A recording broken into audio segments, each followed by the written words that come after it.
मुर्गी की कीमत में कमी हुई है मगर अंडों के दाम बेलगाम हो गए हैं। क्या पेट्रोलियम मसनूआत के निर्खों में मजीद कमी से बढ़ती हुई महंगाई कंट्रोल होगी? इस सिलसिले में मजीद क्या दीगर अपडेट्स हैं, कराची में हमारे नुमाइंदे मोहम्मद हमजा गिलानी से जान लेते हैं जो इस वक्त गुलशन इकबाल की मार्केट में मौजूद हैं। जी हमजा। जी बिल्कुल, शहर भर में महंगाई के एदाद शुमार को अगर नजर डाली जाए तो थोड़ा सा जोर महंगाई का टूटता हुआ जरूर नजर आया है। कराची के मुख्तलिफ इलाकों में मुख्तलिफ रेट्स हैं, सबके अपने अलग अलग दाम हैं। सबसे पहले मैं बात करूंगा अजनास की कीमतों की।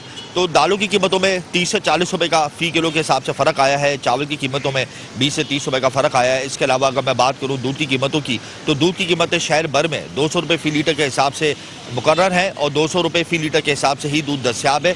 जबकि फ़ी दर्जन अंडे मुख्तलिफ इलाकों में मुख्तलिफ रेट के हिसाब से दस्याब है। 330, 335, 340 रुपये फी दर्जन के हिसाब से अंडे फरोख्त हो रहे हैं। इसके अलावा अगर मैं मुर्गी की कीमतों की बात करूं तो मुर्गी की कीमतों में बड़ी कमी नजर आ रही है। मुख्तलिफ इलाकों में मुर्गी की कीमत 650, 700 रुपये फी किलो पहुंच गई थी, लेकिन जब कमीशन कराची ने नर्खनामा आविजा किया तो उसके बाद मुर्गी की फी किलो कीमत मुख्तलिफ इलाकों में कमी के बाद 450 से 500 रुपये फी किलो हो गई है। इसके अलावा अगर मैं फल और सब्जियों की बात करूं तो दुकान फरोशों का कहना है कि हम सरकारी प्राइस लिस्ट के हिसाब से फल और सब्जी फरोख्त नहीं कर सकते, क्योंकि जो मैकेनिज्म गवर्नमेंट की तरफ से हमें दिया गया है वो मैकेनिज्म हमारे लिए प्रॉफिटेबल नहीं है। हमने अगर पेट्रोलियम कॉस्ट निकालनी होती है और इसके अलावा लेबर कॉस्ट निकालनी होती है, तो अगर वो नर्ख हम शामिल करें तो ऑब्वियसली फल और सब्जियों की कीमतें उस हिसाब से नहीं हम बेच सकते। तो इसीलिए फलों और सब्जियों की कीमतों में होशरुबा इजाफा जरूर देखा जा रहा है, लेकिन पेट्रोलियम मसनूआत में कमी। बहुत शुक्रिया हमजा गिलानी अपडेट करने के लिए।